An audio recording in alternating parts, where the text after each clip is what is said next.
Lielākā daļa cilvēku domā, ka trešais pasaules karš sāksies ar milzīgu sarkanu pogu. Viņi sagaida politiskus ultimātus, ārkārtas paziņojumus un laiku, lai sakravātu somu. Bet tā mūsdienu lielvaras nedarbojas.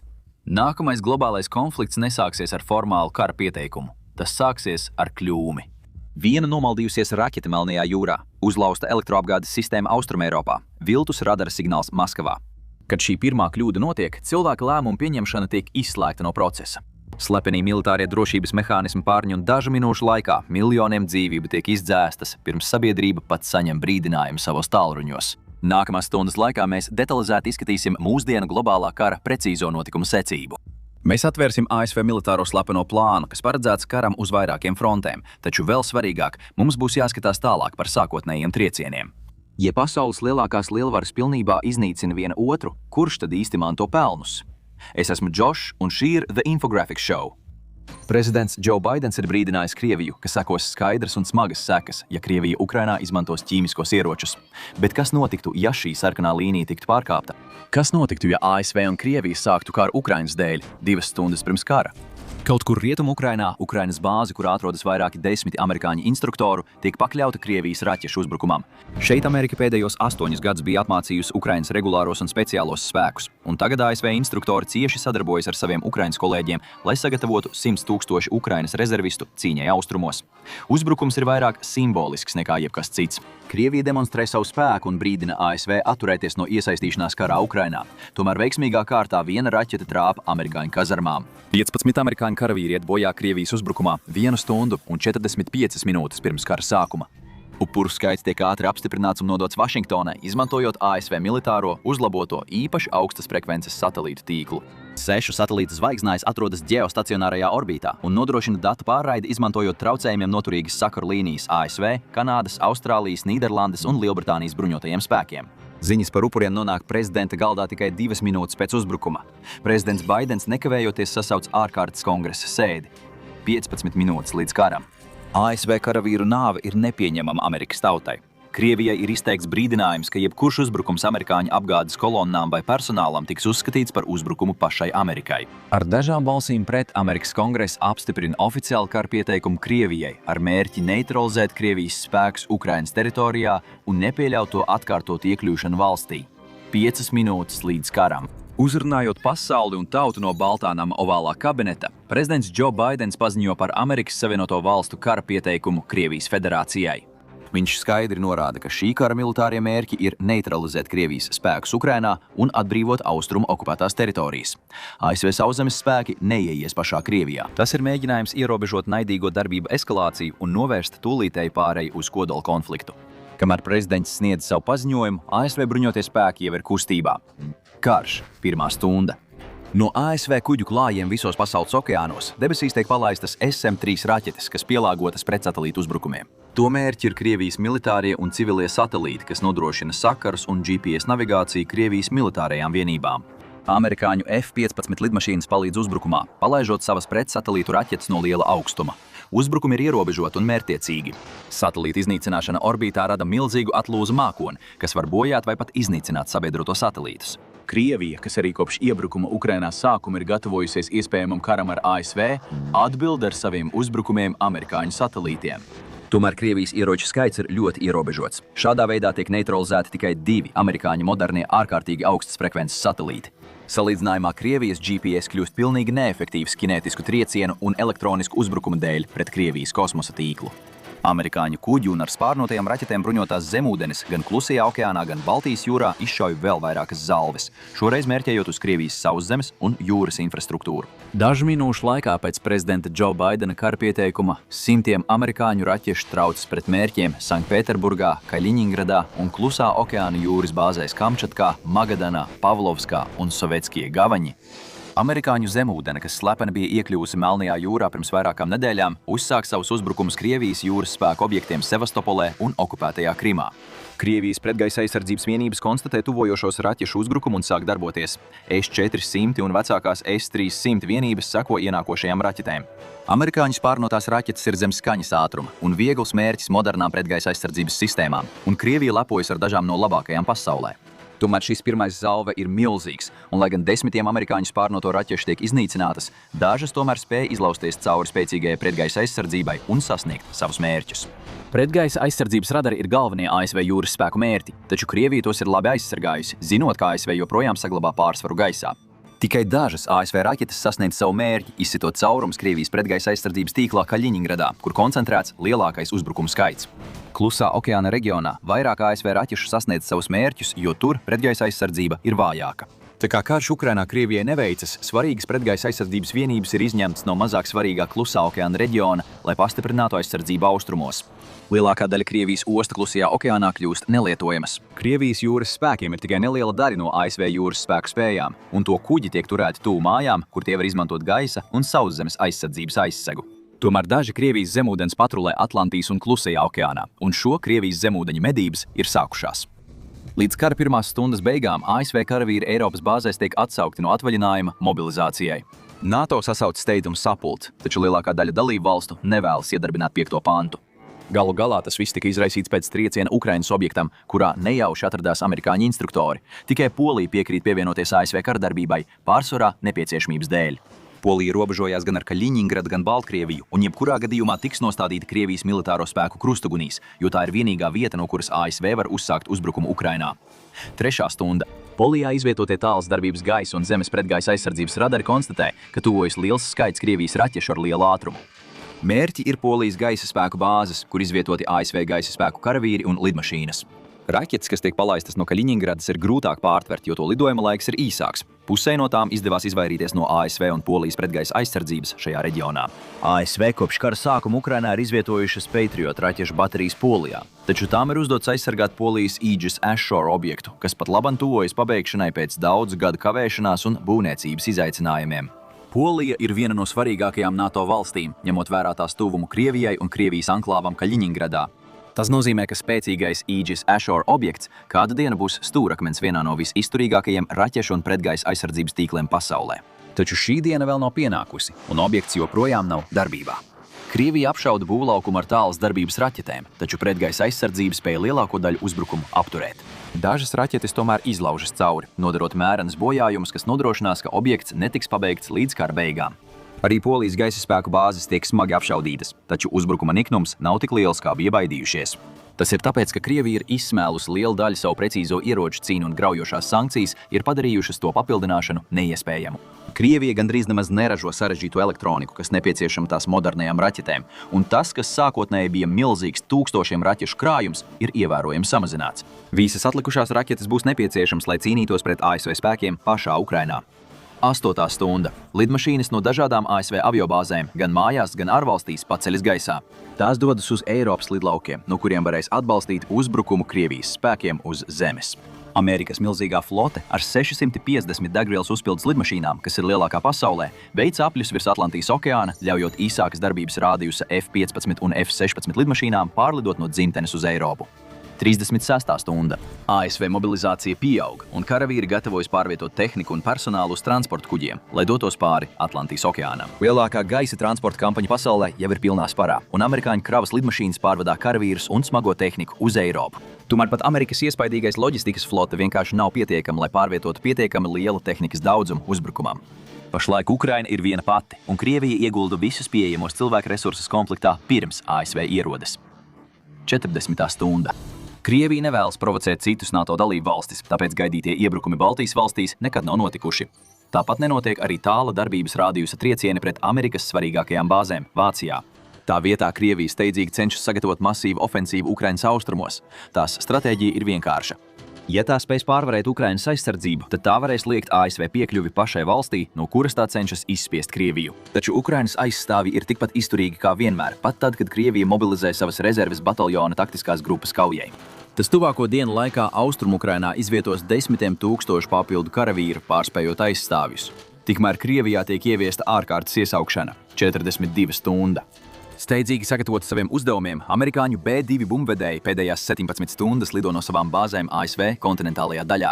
Tagad šie nemanāmie lidaparāti ir iekļuvuši dziļi Krievijas pretgaisa aizsardzības zonās un izlaiduši savu kravu uz Krievijas radaru un sakaru centriem Kaļiņingradā. Mērķis ir izslēgt militārās anklāvas spējas aizsargāties pret gaisa uzbrukumu un tādējādi piespiest lielas Krievijas karaspēka vienības palikt uz vietas, neļaujot tām uzsākt ofensīvu pret Poliju.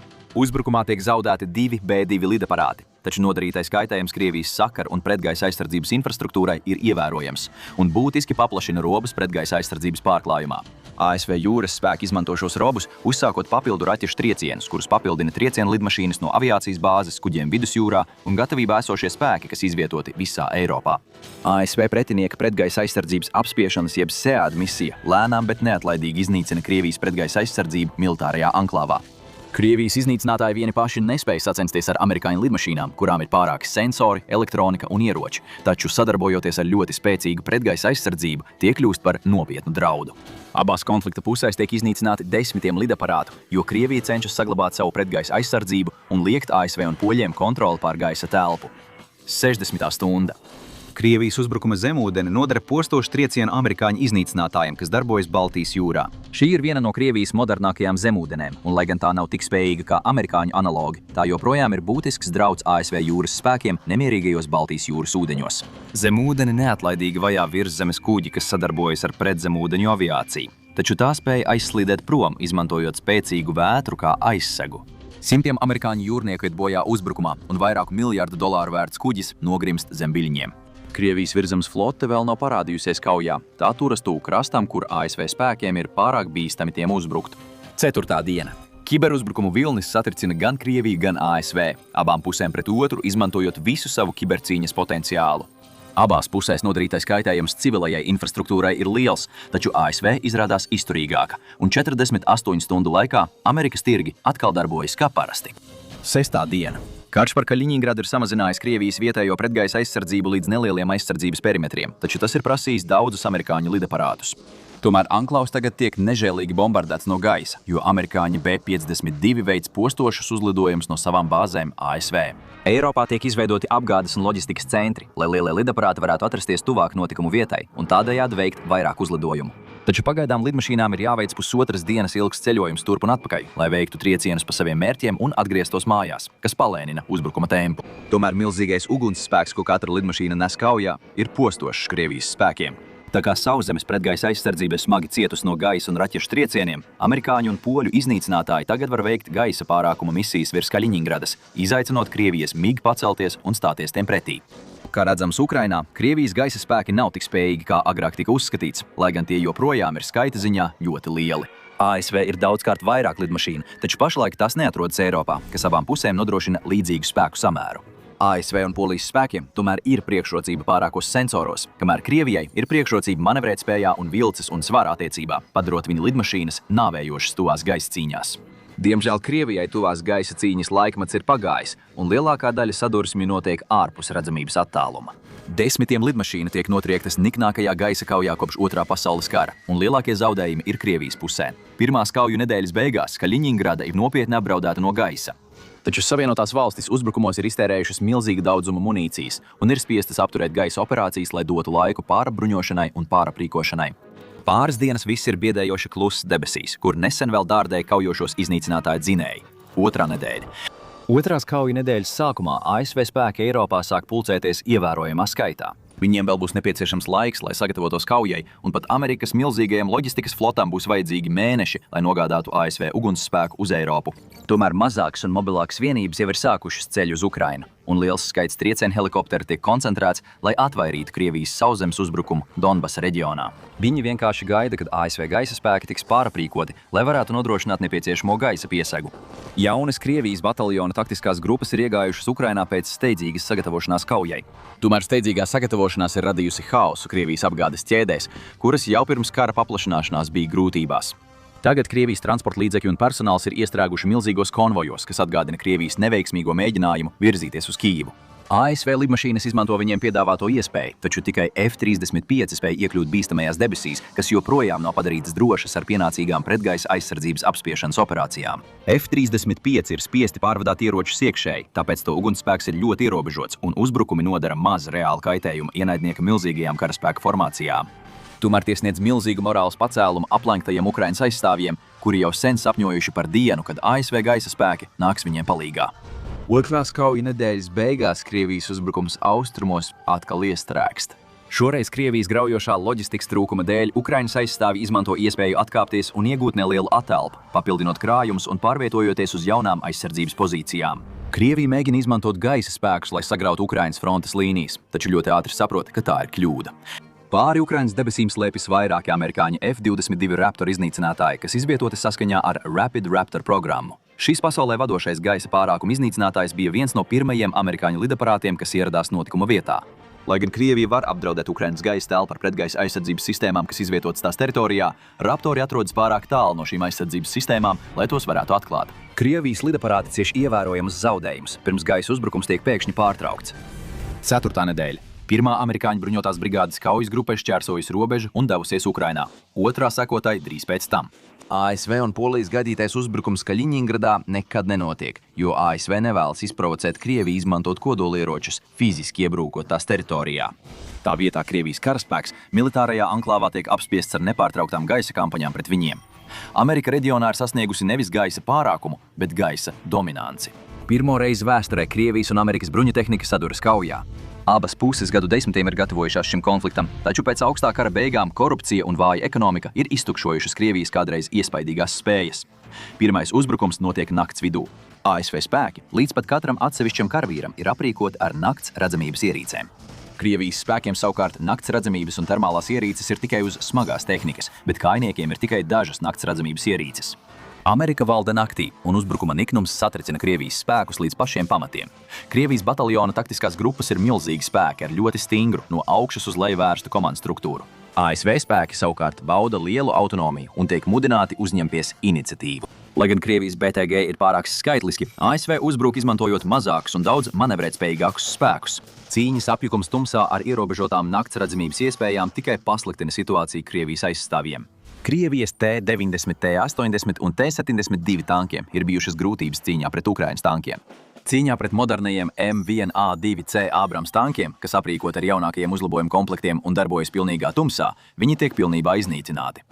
Vadīti uz saviem mērķiem ar pārākiem sensoriem un ugunsvadības datoriem, Abrams sudraba lodes izurbis cauri biezajām Krievijas bruņām, malas sadegot un veidojot pašu uzasinošu caurdurēju, kas izraisa ārkārtīgi emocionālu notikumu Krievijas apkalpei. Krievijas tanki atbild ar no lielgabaliem izšautām prettanku raķetēm, taču Amerika šajā pirmajā kaujā ir iesūtījusi pašus savus spēcīgākos spēkus.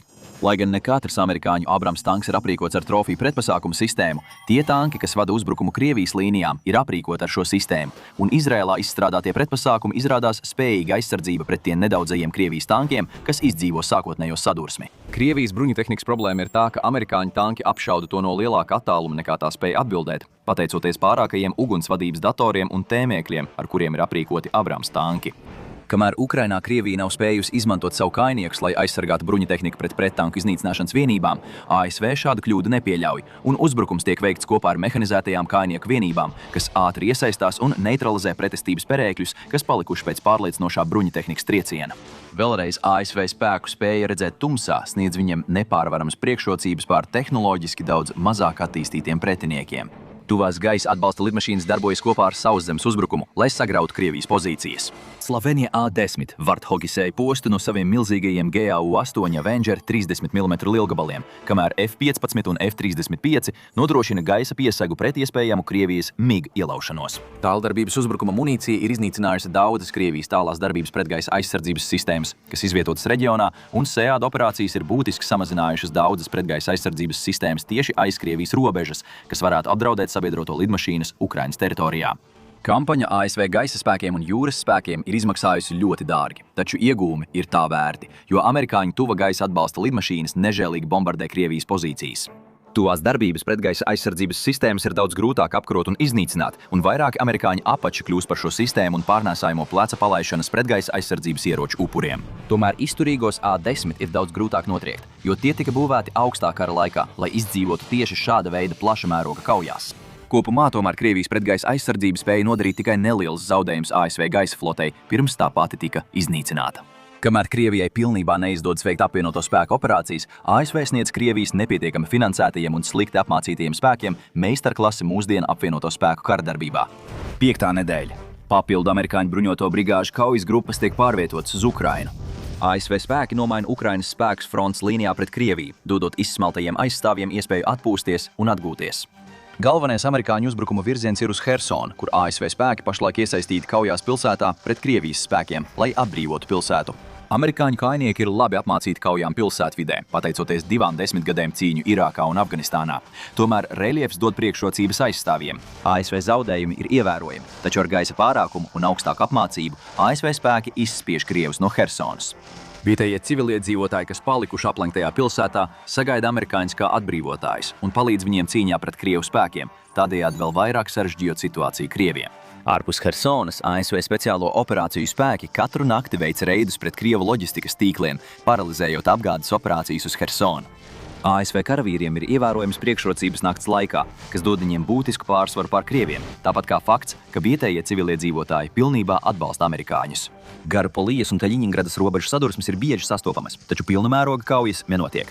Polijas spēki ir izveidojuši milzīgu aizsardzības fronti, lai atturētu Krievus no iespiešanās Polijā. Taču līdz šim ASV un Polijas gaisa spēki ir pilnībā iznīcinājuši Krievijas pretgaisa aizsardzības tīklus militārajā anklāvā. Jebkuri Krievijas spēki, kas apdraudēta Poliju, tiek nekavējoties pakļauti uzbrukumam. Abu valstu gaisa spēkiem zaudējumi ir bijuši lieli, taču Krievijas zaudējumi ir vēl lielāki. Ne tikai Polijas un Amerikas lidmašīnas ir daudz modernākas, bet arī Krievijas iekšējās korupcijas un sliktas tehniskās apkopas mantojums to vajā, mēģinot atvairīt pastāvīgos gaisa uzbrukumus. Krievijas lidmašīnu kaujas spējas strauji samazinās gandrīz uzreiz un nekad neatgūstas pietiekami, lai izveidotu dzīvotspējīgu aizsardzību. Lai situāciju padarītu vēl sliktāku, kritiski svarīgo elektronisko komponentu trūkums ir arī paralizējis Krievijas pretgaisa aizsardzību. Jau karadarbības laikā ar Ukrainu Krievijas armijai sāka pietrūkt pretgaisa aizsardzības raķešu, bet tagad visi tās krājumi, kas bija paredzēti karam ar NATO, ir gandrīz izsmelti un nav pieejams vietējais papildinājums. Vēl pēc nedēļas vai 2 Krieviem nāksies izmantot augstā kara laika zenīta lielgabals, kas ir pilnīgi neefektīvi pret augstu lidojošiem mērķiem, lai gan joprojām apdraud zemu lidojošus lidaparātus. Pēc pirmā kauju mēneša beigām Krievijas armija ir smagā stāvoklī. Tā jau ir izsmelta pēc 2 kara mēnešiem Ukrainā. Lielākā daļa ASV sauszemes kaujas spēku vēl nav ieradušies reģionā, taču jau ir ceļā. Un tās vienības, kas jau darbojas Ukrainas teritorijā, rada milzīgu spiedienu uz demoralizētajiem un izsmeltajiem Krievijas karavīriem. ASV zaudējumi ir nelieli, Krievijas zaudējumi ir lieli, un daudz tās iegulumi Ukrainā tiek zaudēti. ASV vēl nav uzsākusi lielu kampaņu pret Krievijas spēkiem, gaidot līdz lielākā daļa tās kaujas vienība būs iekšā valstī, pirms sākt masīvu uzbrukumu visā. 800 jūdžu garajā frontē valsts austrumos.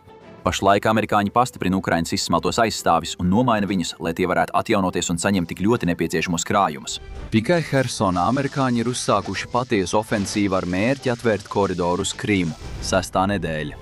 Ukrainas spēki un viņu amerikāņu sabiedrotie izbeidz Krievijas okupāciju Hersonā. Šī pilsēta ir vienīgā vieta, kur ASV spēki ir cietuši ievērojamas zaudējumus. Visā plašajā Austrumu-Ukrainas līdzenumā amerikāņu spēki ir palikuši aizsardzības pozīcijās, atvairot sākotnējos Krievijas mēģinājumus viņus atspiest. Tagad fronte nostiprinās stratēģiskā strupceļā, kamēr ASV gaida, kad ieradīsies lielākā daļa tās ugunsspēka. Tomēr gaisā karš turpinās. ASV spēki strādā dienu un nakti, lai novājinātu Krievijas pretgaisa aizsardzību. Dronu, tāldarbības uzbrukuma munīcijas un F-35 izmantošana palīdz samazināt citādi ļoti lielos zaudējumus, tāpat kā fakts, ka Krievijai strauji beidzas pretgaisa aizsardzības raķetes. Turcija ļauj ASV jūras spēku kuģiem iet Melnajā jūrā, kas noved pie īsas, bet intensīvas sadursmes starp Krievijas un Amerikas floti. Krievijas pusē izdevās nogremdēt 2 amerikāņu iznīcinātājus, apmaiņā pret gandrīz visu savu Melnās jūras floti, kas ir spiesta palikt ostā vai darboties pastāvīgi nogremdēšanas draudu apstākļos. Šie kuģi drīz tiek iznīcināti pie piestātnēm ar amerikāņu neredzamajiem lidaparātiem. ASV jūras kainieki ierodas Odesā, lai sāktu sagatavošanos desanta uzbrukumam Krimā. 9. nedēļa. Vienā no ātrākajām mobilizācijas kampaņām vēsturē Amerikas Savienotās valstis 2 mēnešu laikā ir nosūtījušas Ukrainai milzīgu kaujas spēku apjomu. Cīņa par Ukrainu ir gatava sākties pa īstam. 10. nedēļa. Krievijas spēku apgādes līnijas nepārtraukti traucē ASV gaisa un speciālo uzdevumu vienību operācijas. Visā frontē trūkst munīcijas, pārtikas, medicīnas līdzekļu un morāles. Krievija ir iesaistījusies šajā karā ar nepietiekami lielu loģistikas transporta floti, un tagad pēc simtiem tās kravas automašīnu iznīcināšanas tās loģistikas tīkli ir tuvu pilnīgam sabrukumam. Krievijas spēki ir spiesti atkāpties desmitiem jūdžu visā frontē, taču ne militāru darbību dēļ, bet gan tāpēc, ka apgādes līnijas ir jāsaīsina, lai ar samazināto transporta floti varētu nodrošināt vienību apgādi. Valstī ir ieplūduši vēl 20 000 Krievijas karavīru, no kuriem lielākā daļa ir iesauktie. Šie karavīri ir slikti aprīkoti un cieš no ārkārtīgi zema morāles līmeņa. Frontē jau 2 nedēļas valda klusums, taču tas viss drīz mainīsies. Spēcīgā nakts uzbrukumā ASV spēki strauji virzās uz priekšu plašā frontē Austrumu Ukrainā. Nakts operāciju izmantošana noved Krievus apjukumā, jo viņiem joprojām būtiskā skaitā trūkst nakts kaujas spēju. Tikai pilsētās uzbrukums tiek palēnināts, jo cīņas pārvēršas par kvartālu pēc kvartāla smagu kauju, kas dod priekšrocības Krievu okupantiem. Trieciena uzbrukums Krimā sadala Krievu spēkus 2 daļās, un vienlaikus ASV un Ukrainas jūras kājnieku uzsāk desanta operāciju pie Sevastopoles. Operācija prasa lielus upurus. Krievu pretestība šeit ir daudz spēcīgāka pēc 8 okupācijas gadiem Krimā. Tomēr amerikāņu bruņutehnikas straujā virzība Krimā nogriež Sevastopolu no pārējās Krievijas. Tā vietā, lai mēģinātu ieņemt pilsētu ar spēku, ASV un Ukrainas spēki to ielēns un nogriež no apgādes, ļaujot civiliedzīvotājiem bēgt pa humānajiem koridoriem, vienlaikus noturot Krievu spēku saplenkumā.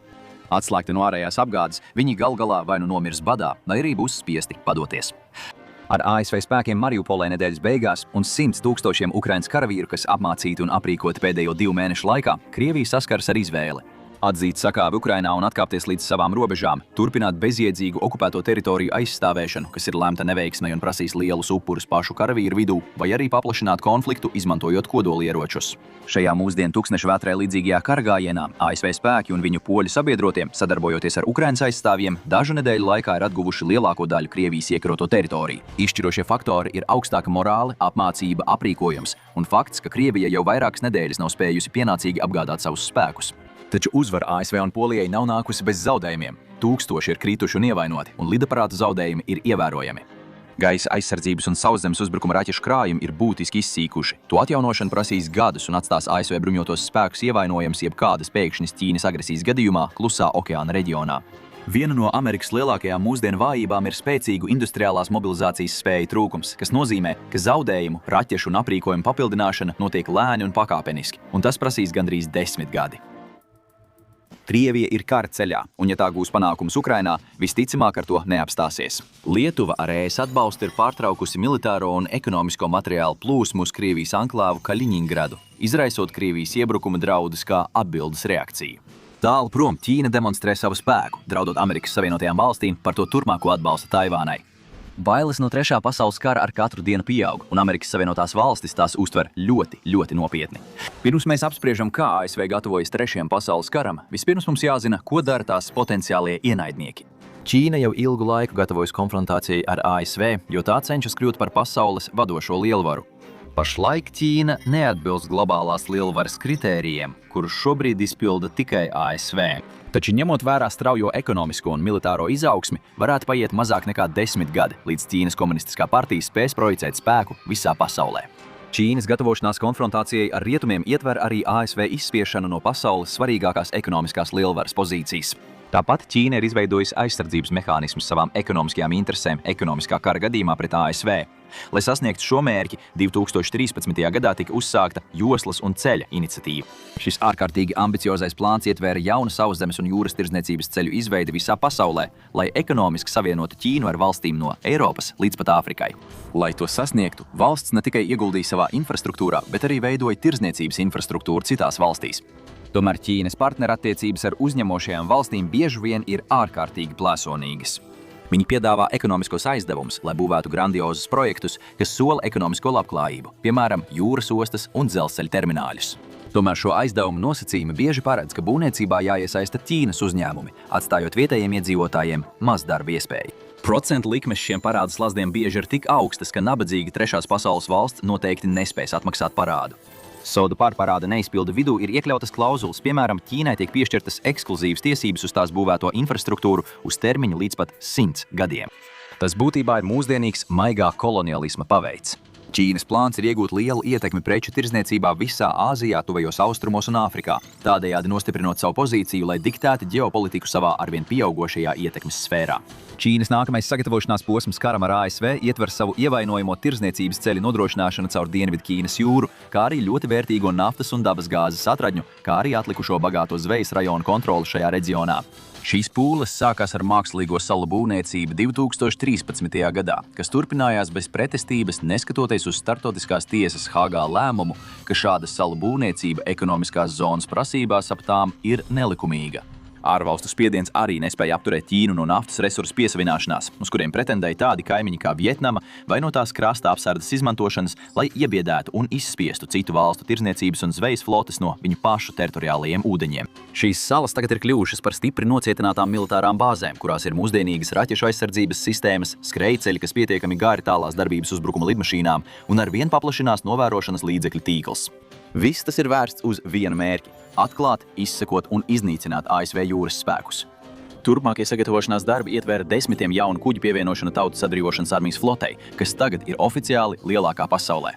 Nesen eksploatācijā tika nodots Ķīnas otrais lidmašīnu bāzes kuģis, un pēc dažiem gadiem tas būs gatavs kaujai, ievērojami paplašinot ķekāpē ietekmi visās svarīgākajās jūras un gaisa zonās. Ņemot vērā Krievijas pieaugošo agresivitāti Eiropā, pastāv nopietnas bažas, kā abas valstis varētu apvienoties, lai mēģinātu apgāzt pašreizējo ASV vadīto pasaules kārtību. Neskatoties uz Ķīnas pieaugošajām spējām, tai joprojām nav pietiekama spēka, lai uzvarētu ASV tiešā konfrontācijā, un tā varētu cerēt novērst ASV uzmanību sadarbojoties ar Krieviju, tādējādi piespiežot Ameriku izvēlēties starp cīņu ar Ķīnu Klusajā okeānā vai ar Krieviju Eiropā. Gadu desmitiem Amerikas Savienotās valstis ievēroja politiku, kuras ietvaros tika uzturēts pietiekami spēcīgs militārais spēks, lai vienlaikus varētu cīnīties un uzvarēt divos karos pret līdzvērtīgiem pretiniekiem. Tomēr straujās Ķīnas izaugsmes dēļ tas ir kļuvis oficiāli neiespējami, neizputinot ASV, un tāpēc Amerikai ir nācies pieņemt, ka tā, iespējams, spēs uzvarēt tikai vienu līdzvērtīgu pretinieku vienlaikus. Jautājums ir, kā ASV gatavojas tam, ņemot vērā pieaugošo iespējamību, ka Ķīna un Krievija varētu sākt Trešo pasaules karu. Pirmkārt, situācija Klusajā okeānā varētu šķist draudīga, ņemot vērā Ķīnas skaitliski pārāko floti, taču patiesais jūras spēku mērs nav kuģu skaits, bet gan kaujas flotes rīcībā esošo raķešu skaits. Tas ir to raķešu skaits, ko abas flotes var izmantot viena pret otru. ASV uztur apmēram 10 000 raķešu, salīdzinot ar Ķīnas Tautas atbrīvošanas armijas jūras spēku aptuveni 2000 raķetēm. Lai gan šie skaitļi ir mainījušies un turpinās mainīties, Ķīnai ieviešot lielākus kuģus un abām flotēm mainoties pēc sastāva, tiek lēsts, ka līdz 2030. gadam Ķīnas kaujas flotes raķešu apjoms varētu sasniegt 2/3 no ASV līmeņa. ASV pirmā aizsardzības līnija pret Ķīnu ir vieta, kas visticamāk kļūs par Trešā pasaules kara epicentru – Taivāna. Mazā salas demokrātija atdalījās no kontinentālās daļas pēc tam, kad nacionālistus pēc Otrā pasaules kara padzina komunisti. Kopš tā laika bijusī diktatūra ir kļuvusi par plaukstošu demokrātiju, kas ir atteikusies apvienoties un nonākt Ķīnas komunistiskās partijas kontrolē. Taivānas drošība ir svarīga ne tikai arvien sāsinātajā globālajā autoritārismu un demokrātijas sadursmē, bet arī ļoti nozīmīgu politisku un ekonomisku iemeslu dēļ. Pirmkārt, Taivāna ražo apmēram 50% pasaules pusvadītāju, jo ASV uzņēmumi pārtrauc ražošanu savā valstī augsto izmaksu dēļ. Pusvadītāji ir svarīgi katrai ierīcei tavā dzīvē. Globālā ekonomika burtiski balstās uz tiem, un tie ir kļuvuši tikpat vērtīga prece kā gāze un nafta. Ķīna pati ražo no 25 līdz 30% pasaules pusvadītāju apjoma. Tātad, ja Ķīna pārņemtu Taivānu, tā kontrolētu 3/4 no pasaules pusvadītāju apjoma. Tas ļautu Ķīnai faktiski apturēt jebkuras valsts ekonomiku, kas tai nepiekrīt, vienkārši liedzot tai iegādāties pusvadītājus, tādējādi dodot Ķīnai neticamu varu vēl vairāk kontrolēt globālos procesus un samazinot rietumu spēju pretoties tās autoritārismam. Taivāna ir arī politiski nozīmīga, jo tā ir daļa no tās sauktās pirmās salu ķēdes. Šī ir salu ķēde, kas stiepjas no Japānas līdz Filipīnām un kalpo kā reāls fizisks šķērslis Ķīnas ietekmes paplašināšanai Klusajā okeānā. Ja Ķīna pārņemtu Taivānu, tā ne tikai izjauktu šo rūpīgi izstrādāto ierobežošanas stratēģiju, bet arī ļautu Ķīnai būtiski vājināt Japānas spēju tai pretoties. Ar lidmašīnām un kuģiem, kas izvietot pie Taivānas, Ķīna varētu apdraudēt Japānas komunikāciju līnijas un tirdzniecības ceļus, kas šķērso Kluso okeānu un ielēns šo valsti, piespiežot to pakļauties, draudot ar ekonomisku badu. Ja Ķīna pārņem Taivānu, ASV saistības aizstāvēt Filipīnas un Japānu kļūtu daudz grūtāk izpildāmas, ja ne pat neiespējamas. Lai aizsargātu Taivānu, ASV ir noslēgusi vairākus līgumus, pārdodot šai valstī modernizētas ieroču sistēmas, sākot no iznīcinātājiem līdz pretgaisa un raķešu aizsardzības sistēmām. ASV militārie padomnieki jau gadiem cieši sadarbojas ar Taivānas kolēģiem, lai sagatavotu valsti iebrukumam. Neskatoties uz Ķīnas draudiem, ASV ieroču piegādes Taivānai turpinās bez pārtraukuma. Un nesen ASV prezidents Joe Baidens pirmo reizi publiski pauda līdz šim neatzītu patiesību Amerikas politikā. Savienotās valstis nāks palīgā aizstāvēt Taivānu iebrukuma gadījumā. Tas ļoti saniknoja Ķīnu, un Baltā nama preses korpuss ātri centās šo paziņojumu atsaukt. Taču tas, kas šķita kā politiska kļūda, visticamāk bija vēl viens intrigu elements, kas paredzēts, lai turpinātu Amerikas stratēģiju likt Ķīnai minēt, kā Savienotās valstis varētu reaģēt uz iebrukumu. Ja Ķīna nevar precīzi paredzēt, ko Amerika darīs, ja tā iebruks Taivānā, tas rada apjukumu un šaubas Ķīnas vadībā. Vai Ķīnai būtu jāsagatavo sava ekonomika globāla sankciju vilnim, kādu Krievija saņēma pēc iebrukuma Ukrainā, vai arī Ķīnai būtu jāgaida, ka amerikāņu F-18 lidmašīnas pārņems Taivānas debesis un nogremdēs viņu iebrukuma floti? Stratēģiskā neskaidrība ir spēcīgs instruments un politiskais teātris ir lieliska metode tās radīšanai. Taču ASV neplāno karot pret Ķīnu vienatnē. Šim nolūkam tā ir palīdzējusi palielināt sabiedroto, piemēram, Japānas un īpaši Austrālijas spējas, kas nesen parakstīja militārās sadarbības paktu ar Savienotajām valstīm un apvienoto karalisti. Pakts ne tikai nodrošinās drošības sadarbības starp valstīm, bet arī palīdzēs apgādāt Austrāliju ar kodoldzinēju triecienzemūdeņu floti. Tas rada nopietnas bažas ķīniešiem, kuri nesen mēģināja pārvilināt Austrāliju prom no tās attiecībām ar ASV, taču šī taktika galu galā cieta neveiksmi. Pēc 10 gadiem Ķīnai iespējams nāksies saskarties ne tikai ar ASV un Lielbritānijas zemūdenēm, bet arī ar Austrālijas zemūdenēm, tādējādi palielinot risku gan tautas atbrīvošanas armijas jūras kara flotei, gan tās ļoti svarīgajiem jūras tirdzniecības ceļiem.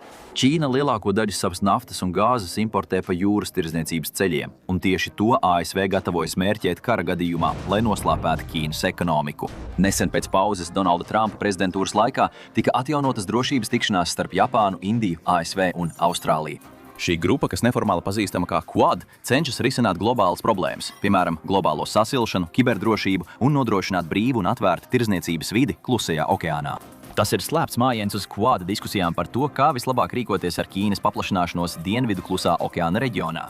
Pašlaik Quad valstīm nav savstarpēju militāru saistību, taču tas nākotnē var mainīties, jo Joe Baidens padara Dienvidu Klusā okeāna reģionu un konfrontāciju ar Ķīnu par steidzamu ASV prioritāti. Indija ir vienīgā kvadrāta valsts, kurai nav oficiāls drošības vienošanās ar ASV, un tā vēsturiski ir atteikusies pievienoties jebkādām drošības partnerībām ar citām valstīm.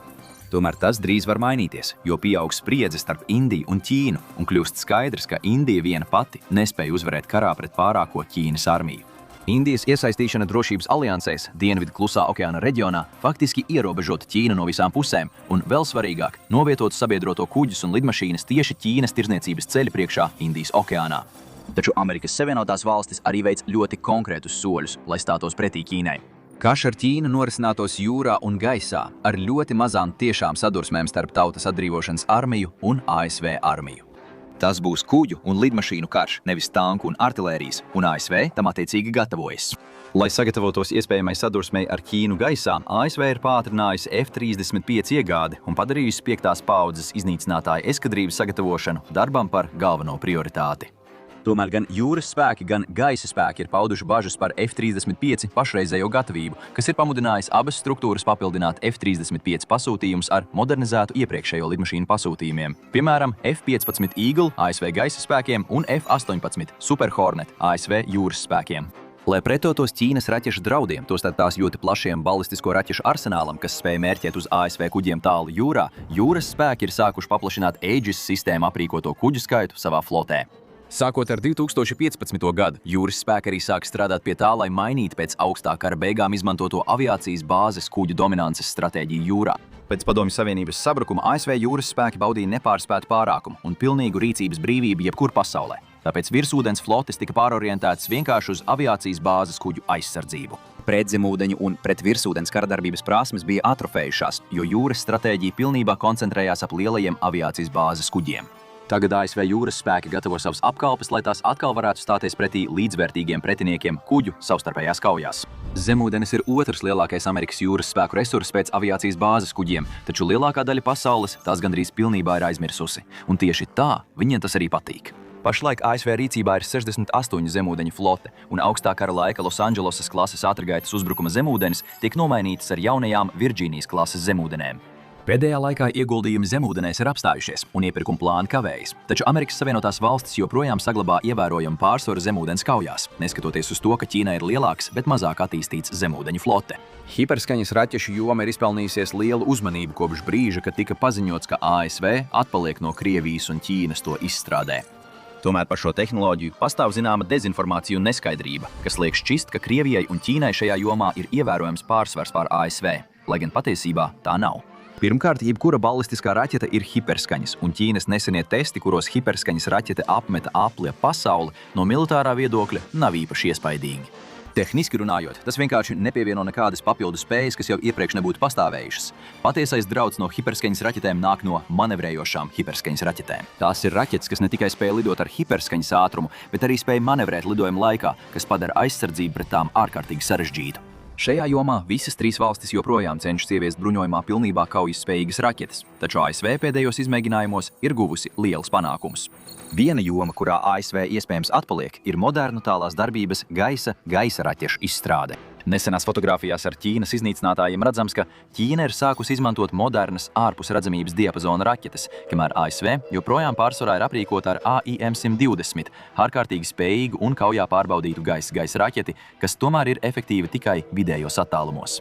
Tomēr Pentagona F-3R programma ir vērsta uz to, lai uzlabotu amerikāņu gaisa raķešu spējas, ne tikai ievērojami palielinot to darbības rādiusu, bet arī uzlabojot efektivitāti elektroniski apgrūtinātā vidē. Jaunās paaudzes amerikāņu raķetēm būs divvirziena data savienojumi, ar GPS uzlabotas inerces mērīšanas ierīces, paplašināta no-escape zona, lai palielinātu letalitāti, un uzlabotas augsta leņķa mērķēšanas iespējas ārpus ass.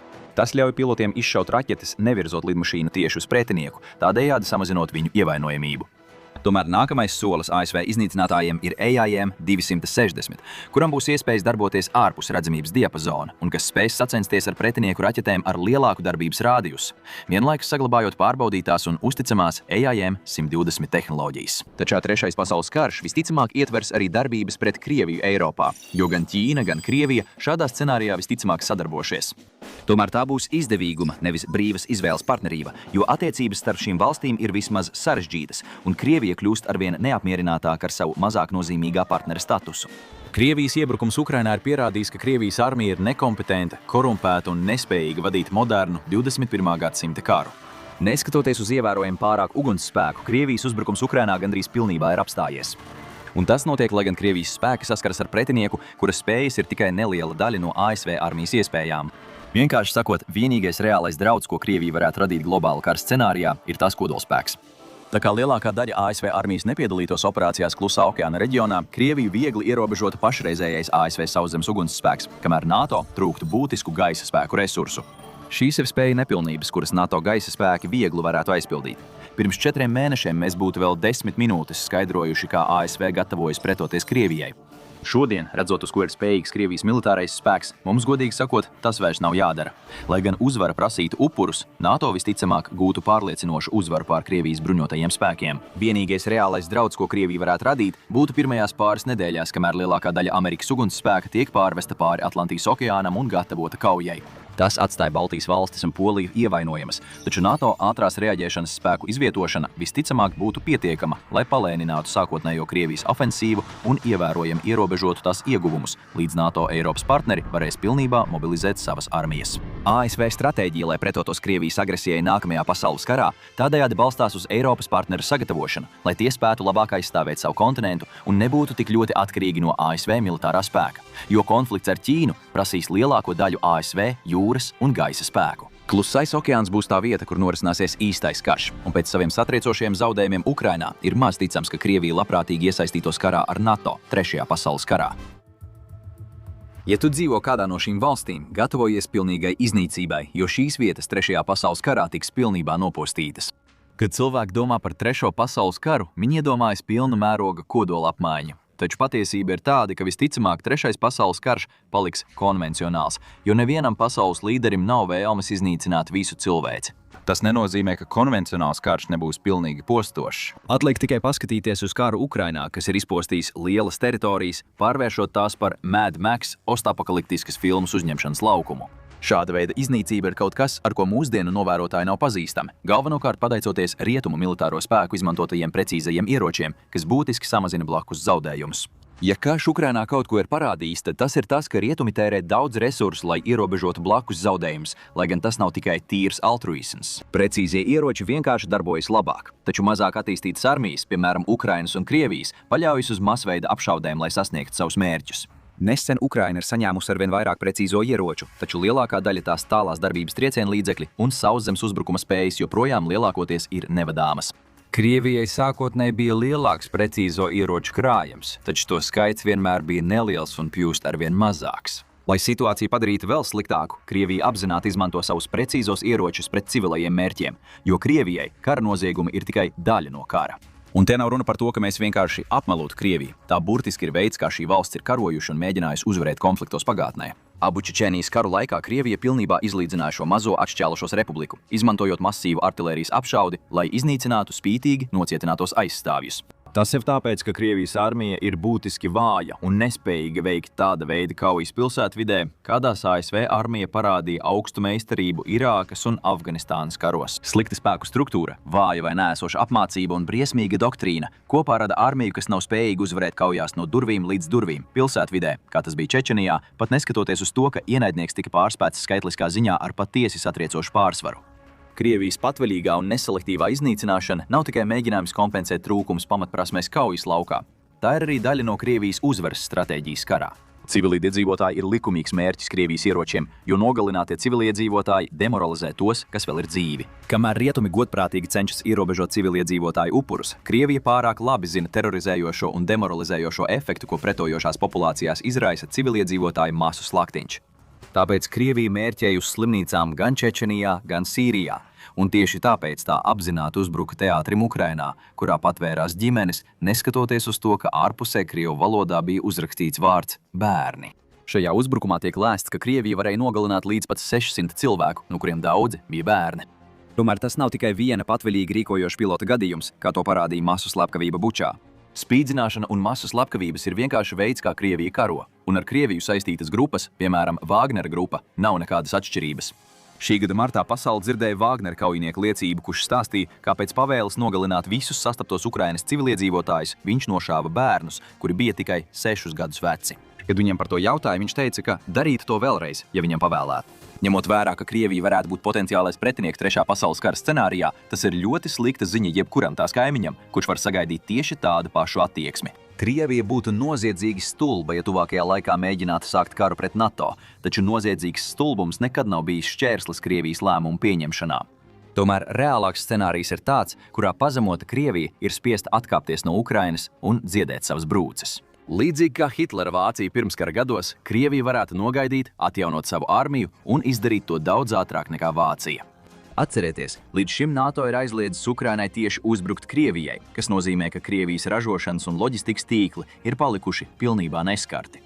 Būtu viegli izsmiet un norādīt uz Krievijas armijas slikto sniegumu šodien, neņemot vērā viņu potenciāli apdraudēt rītdien. Galu galā rietumi ir pierādījuši, ka tiem ir labāks aprīkojums un labāka doktrīna, un smagās sankcijas ir faktiski paralizējušas Krievijas spēju ražot modernus ieročus. Tas būtu bīstams Krievijas draudu nenovērtējums, jo tā joprojām var radīt apdraudējumu rietumiem. Viena mācība, ko abas puses ir guvušas no šī konflikta, ir tā, cik ārkārtīgi strauji mūsdienu kaujas aprīkojums tiek patērēts karā starp divām industriālām lielvalstīm. Jā, rietumiem ir daudz labāks un spējīgāks aprīkojums, taču tā krājumi ir bīstami zemi un ar katru dienu samazinās. Apvienotajai karalistei ir no 700 līdz 1000 Storm Shadow raķešu, un lai gan tā nav atklājusi, cik daudz no tām nosūtīja uz Ukrainu, tiek lēsts, ka vismaz 10% no saviem krājumiem tā ir nodevusi.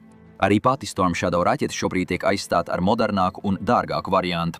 Pat laikā, kad apvienotās karalistes aizsardzības budžets, neskatoties uz nesenajiem palielinājumiem, tikko spēja sekot inflācijai. Stāsts kļūst vēl biedējošāks, ņem vērā tankus. Tā ir viena no ieroču kategorijām, kuru Ukrainas kara abām pusēm nekad nav pietiekami. Lielbritānijai ir aptuveni 157 Challenger 2 tanki, kā apstiprina aizsardzības dokumenti, kas liecina, ka liela daļa šo tanku ir izmantot kā rezerves daļu avots. Tāpat kā Storm Shadow raķetes, arī Challenger tanki tiek modernizēti, taču apvienotā karaliste sagaida, ka papildu izmaksu dēļ kopējais Challenger tanku skaits nemainīsies vai pat varētu samazināties. Jā, rietumu ieroči ir daudz spējīgāki, taču, ja pat vidējas klases prettanku raķete var padarīt dārgu rietumu tanku nelietojamu, tad skaitam pēkšņi ir ļoti liela nozīme. Tāpēc, lai gan Krievija iespējams tuvākajā laikā nelietos T-14 tankus, tai tas pat īsti nav nepieciešams, jo pat T-72 tanki, pateicoties to lielajam skaitam, būtu nopietns spēks, ar ko NATO armijām būtu jārēķinās. Lai gan NATO šobrīd ir motivēta būtiski palielināt savu gatavību, situācija varētu būt pavisam citāda pēc gada vai diviem, kad Ukraina būs pilnībā atbrīvota un Krievija būs atspiesta atpakaļ līdz savām robežām. Eiropieši vēsturiski ir bijuši ļoti ieinteresēti gūt labumu no miera dividendēm un ārkārtīgi negribīgi ieguldīt savā pašaizsardzībā. Tas nostāda NATO visneaizsargātākos dalībniekus tieši ugunslīnijā. Un mēs runājam par jums – Latvija, Igaunija un Lietuva. Baltijas valstis vēsturiski vienmēr ir bijušas ārkārtīgi neaizsargātas pret Krievijas agresiju. Un pirms kara Ukrainā daudzi ASV militāro aprindu pārstāvi baidījās, ka Putins drīz uzsāks uzbrukumu kādai no Baltijas valstīm, lai nostādītu visus notikušu faktu priekšā. Ieņemot un noturot dažus mazus ciematus, Putina iebrukums izraisīta 5. panta atbildes reakciju, bet vai NATO tiešām izsludinātu iespējamu kodolkaru dažu Latvijas ciematu dēļ? Līdz pavisam nesenam laikam izredzes bija par labu atbildēji nē, kas visticamāk sašķeltu aliansi, jo uzticība tās 5. pantam mazinātos. Krievijai šodien vairs nav šāda ilūzija, kas nozīmē, ka mūsu hipotētiskajā 3. pasaules karā pēc 10 gadiem Krievija mestu kaujā milzīgu skaitu vecāku tanku un bruņumašīnu, lai stātos pretī dažus tūkstošus lielajam NATO ātrās reaģēšanas spēkam. Nekad nav bijis reāli ticams, ka NATO spētu veiksmīgi aizstāvēt Baltiju, jo īpaši tāpēc, ka viņiem būtu jāizlaužās cauri Kaļiņingradai, lai tur nokļūtu. Taču Somijas pievienošanās aliansei nozīmē, ka NATO tagad varētu reāli savākt pietiekamu ugunsspēku, lai reaģētu uz iebrukumu Baltijā, pirms tās tiktu pārņemtas. Vecais plāns vienkārši atbrīvot Baltiju iespējams vairs nav aktuāls, taču tas balstās uz vienu svarīgu lietu. NATO jāizvieto ievērojams karaspēks pašā Somijā. Tas ir ārkārtīgi maz ticams, ņemot vērā, ka valstī pievienojoties aliansei, ASV paziņoja, ka nav un nebūs plānu būtiski palielināt NATO klātbūtni Somijā. Tas bija solis, lai nomierinātu Krieviju, un ir maz ticams, ka NATO nostāja šajā jautājumā mainīsies pat tad, ja Krievijā parādītos būtiskas pārapbruņošanās pazīmes. Neskatoties uz visiem saviem spēkiem, NATO ir viena būtiska vājība. Tā ir racionāla organizācija, kas cenšas atturēt pilnīgi iracionālu draudu. Krievija nav traka, taču tā rīkojas iracionāli, un tas tiek darīts apzināti. Vladimirs Putins zina, ka viņam ir priekšrocības pār NATO, kamēr viņš rīkojas iracionāli, piespiežot starptautisko aliansi rīkoties, citēju, atbildīgi. Atbildīgas reakcijas tomēr ir ar ļoti mazu atturēšanas spēju, ko pierāda pilnīgs sagatavošanās trūkums Krievijas iebrukumam Ukrainā, pat neskatoties uz to, ka ASV cēla trauksmi. Tāpēc ir ļoti ticams, ka karš pēc 10 gadiem atkal pārsteigs NATO nesagatavot, pakļaujot Baltijas valstis un Somiju tiešā Krievijas bruņutehnikas un artilērijas apdraudējumā. Ja spriežam pēc Ukrainas pieredzes, šīs valstis piedzīvotu katastrofāls postījumus. Pat bruņot ar zemākas kvalitātes ieročiem, Krievija joprojām varētu nodarīt milzīgus postījumus nesagatavotajai NATO aizsardzībai. Visiem patīk atcerēties ASV pārliecinošo uzvaru pār Irāku, gan operācijā Tūkstneša vētra, gan otrās iebrukuma laikā. Taču visi aizmirst, ka Amerikai bija vairāki mēneši, lai sagatavotos šai operācijai. Krievijas iebrukums varētu notikt gandrīz bez brīdinājuma, un ja nebūs pietiekami daudz karavīru, lai pretotos Krievijas ordām, nav nozīmes tam, cik precīzi vai efektīvi ir rietumu ieroči. Kaujas izraisītu bēgļu krīzi Baltijā un visticamāk pat Somijā. Tas vēl vairāk sarežģītu NATO reakciju, jo Krievija ļoti labi prot izmantot bēgļus kā ieroci. Tā to darīs Sīrijā, apzināti apludinot Eiropu ar bēgļiem un virzot viņus uz nemiernieku kontrolētajām teritorijām, lai radītu apjukumu un haosu. Cilvēka dzīvībai esot tik mazvērtīgai, Krievija dotu bēgļu pūļiem tikai vienu izvēli – bēgt prom no tuvojošajiem Krieviem, kuri apzināti nogalina civiliedzīvotājus. Tikmēr skaitliski mazākie NATO spēki censtos koordinēt evakuācijas pasākumus papildus savām militārajām darbībām, tādējādi tikai pasliktinot situāciju aizstāvjiem uz vietas. Neizbēgami ierastos palīgspēki un Krievijai nav reāli izredzi pret apvienotajiem NATO spēkiem, taču postījumi, ko tā varētu nodarīt konflikta sākuma posmā, būtu patiesi milzīgi. Un tas viss vēl bez kodolieroču pielietošanas, kuriem būtu tik globāla ietekme, ka to apspriešana šajā video lielā mērā ir bezjēdzīga. Mainot tēmu, Klusais okeāns patiesībā ir visiespējamākā vieta, kur varētu sākties 3. pasaules karš. Lai gan Krievija ir nozīmīgs drauds, ir ārkārtīgi maz ticams, ka pēc kara zaudēšanas Ukrainā tā spēs saglabāt politisko vienotību vai pat būs pietiekami motivēta, lai nogaidītu un atrieptos NATO. Savukārt Ķīna jau šodien ir gatava karam. Kad mēs domājam par karu Klusajā okeānā, ir divi acīmredzami spriedzes punkti – Korejas demilitarizētā zona un Taivāna. No abiem Taivāna daudz vairāk varētu izraisīt nākamo globālo konfliktu nekā Ziemeļkorejas iebrukums Dienvidkorejā. Lai gan Ziemeļkoreja mīl lielīties, patiesība ir tāda, ka viņi nav muļķi un labi apzinās situācijas realitāti. Viņi ne tikai saskarās ar ASV militāro varenību, bet arī Dienvidkoreja pati ir stipri militarizēta, un tās armija ir ārkārtīgi spējīga. Viņa varbūt nespēj sacensties ar Ziemeļkorejas skaitlisko pārākumu, taču viņa tehnoloģiskā priekšrocība ir pietiekami nozīmīga, lai to kompensētu. Taivāna ir visiespējamākais kara uzliesmojuma punkts vienkārši tāpēc, ka Ķīna mūs ir brīdinājusi par šo faktu. Ķīnai apvienošanās ar Taivānu nav tikai lepnuma jautājums, bet arī Ķīnas komunistiskās partijas izdzīvošanas jautājums, kuras leģitimitāte varētu būt atkarīga no atšķēlušās provinces atgriešanas savā sastāvā. Prezidents Xi Jinpings ir skaidri norādījis, ka Taivāna apvienosies ar kontinentālo daļu, pat ja viņam nāksies izmantot spēku, lai to piespiestu. Un Ķīnas militārie spēki jau sen gatavojas tieši tam. Tā kā Taivānu aizstāv Amerikas Savienotās valstis, kas nesen atteicās no neskaidras nostājas salas valsts aizsardzības jautājumā, Ķīna zina, ka tai nāksies stāties pretī pasaulē spēcīgākajam militārajam spēkam. Tomēr stratēģija liekt ASV piekļuvi Dienvidu klusajam okeānam ir Ķīnas uzvaras gājiens, un tas varētu nostrādāt. Jebkurā gadījumā Taivāna tiks pilnībā sagrauta. Ķīna iespējams ir ētiskāks spēlētājs nekā Krievija, kad runa ir par kara vešanu, taču mēs patiesībā to nezinām. Pēdējais karš, ko valsts izcīnīja, bija pret Vjetnamu 1979. gadā, un tas bija tikai īslaicīgs konflikts. Mēs zinām, ka valsts šķiet ir ieguldījusi daudz vairāk precīzajos ieročos nekā Krievija, un vienmēr pastāv fakts, ka tehniski taivānieši arī ir ķīnieši, kas cerams ierobežotu genocīda tieksmes no Ķīnas stingrās līnijas piekritējiem. No otras puses, Krievi bieži runāja par ukraiņiem kā par saviem brāļiem, taču tas viņiem netraucēja šaut bērnus uz ielas.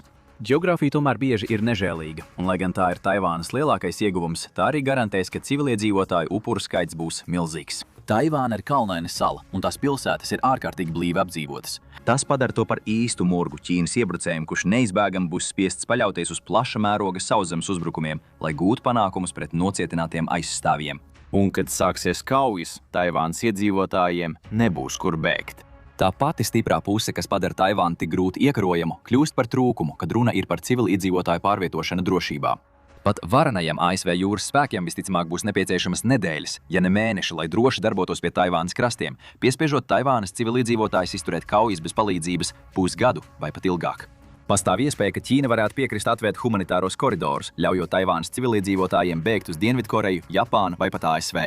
Galu galā tas ir arī tās interesēs. Civiliedzīvotāju upuru skaita ierobežošana palīdzēs Ķīnai uzlabot savu tēlu starptautiskajā sabiedrībā pēc tam, kad tā tiks apzīmēta kā agresīvs iebrucējs, un tas arī atvieglos tās karaspēka darbību. Tomēr Krievija varēja izmantot tās pašas priekšrocības, taču tā joprojām izvēlējās atklāt uguni uz civiliedzīvotāju evakuācijas kolonnām, izmantojot solījumu par humānajiem koridoriem, lai novirzītu civiliedzīvotājus uz nāves zonu.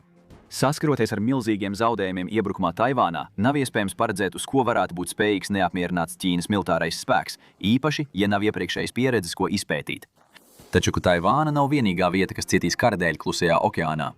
Filipīnas un Japāna ir spēcīgi ASV sabiedrotie, kā arī vietas, no kurām tiktu izvērsta sabiedroto atbilde uz iebrukumu Taivānā. Tas nostāda tās tiešā apdraudējumā, sākot no tālās darbības Ķīnas raķešu uzbrukumiem līdz pat spēcvienību diversantu grupām. Pirmais no tiem ir lielākais drauds, jo Ķīnas rīcībā ir aptuveni 1500 tālās darbības raķešu, kuras tā varētu izmantot, lai uzbruktu lidlaukiem un militārajām bāzēm šajās valstīs. Patiesībā ASV un tās sabiedrotie uz to paļaujas. Neizbēgami šie triecieni radīs ievērojamus blakus zaudējumus, un karam turpinoties, Ķīna varētu riskēt, lai gūtu uzvaru. Ķīnas galvenā baža Klusajā okeānā ir Amerikas Savienotās valstis. Lai gan Japānas un Dienvidkorejas bruņotie spēki ir iespaidīgi, vieni paši tie nespēj sacensties ar Ķīnas bruņotajiem spēkiem. Turklāt gan Dienvidkorejai, gan Japānai trūkst spēja patiesi apdraudēt Ķīnu, jebkur citur, izņemot tieši pie saviem krastiem. Tomēr sadarbojoties ar ASV, abas valstis pēkšņi kļūst par nozīmīgu draudu. Taču lielākais drauds nāk no ASV spēkiem, kas izvietot viņu teritorijā. Ja karš norit slikti, Ķīna varētu riskēt un sākt uzbrukt Filipīnu, Japānas un Dienvidkorejas civiliedzīvotājiem, cerot, ka viņi atsauks savu atbalstu ASV, tādējādi atņemot Amerikai lielāko priekšrocību reģionā – draudzīgas ostas un lidlaukus, no kuriem darboties. Tas varētu motivēt Ķīnu apzināti vērsties pret civiliedzīvotājiem, radot pēc iespējas lielākus blakus zaudējumus. Cik vien iespējams, vienlaikus skaidri norādot, ka Ķīna turpinās šo terora kampaņu, līdz ASV spēki vairs nebūs klātesoši. Aizgūstot piemēru no Krievijas taktikas, Ķīna varētu izmantot kara noziegumus kā uzvaras stratēģiju. Cik daudz mirušu civiliedzīvotāju būtu nepieciešams, lai Filipīnas pasludinātu sevi par neitrālām un aizliegtu ASV darboties no savas teritorijas?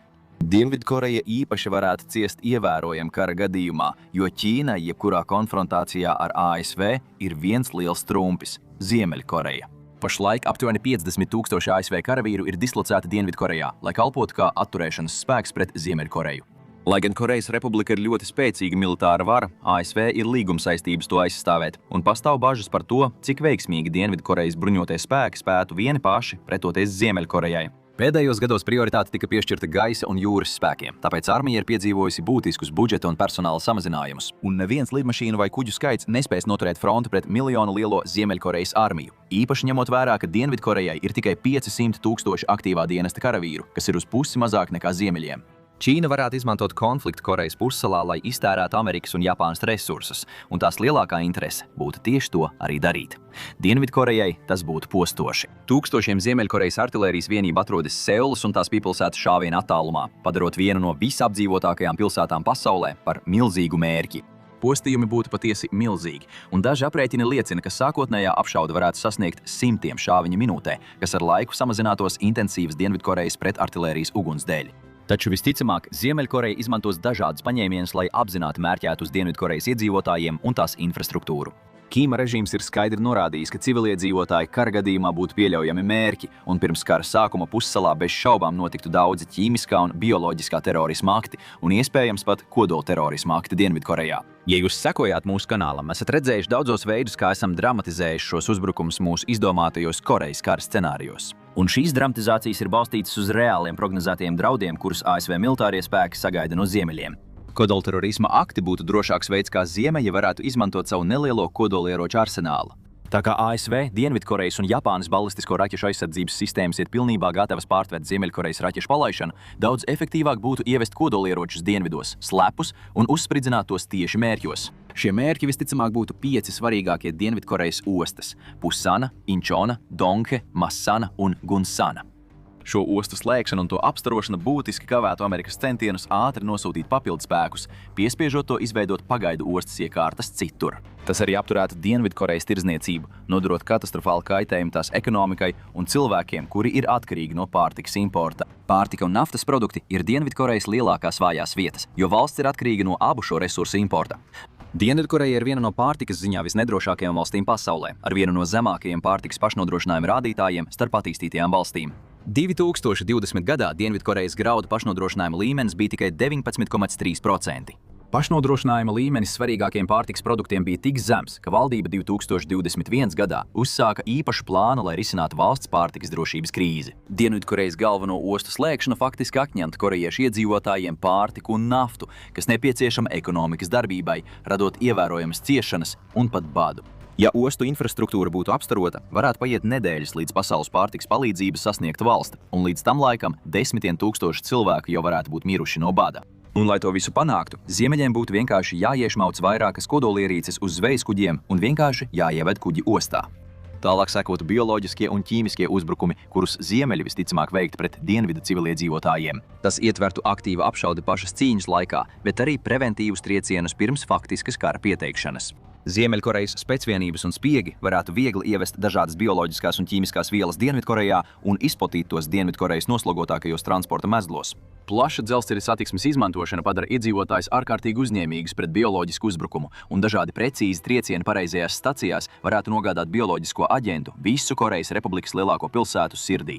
No turienes bēgļi, kas bēg no kaujām, nestu slimību tālāk uz dienvidiem, izraisot otro krīzi. Tagad dodieties apskatīt mūsu populāro izdomāto stāstu sēriju. Es izdzīvoju 100 dienas kodolkarā, vai arī noklikšķiniet uz šī cita video.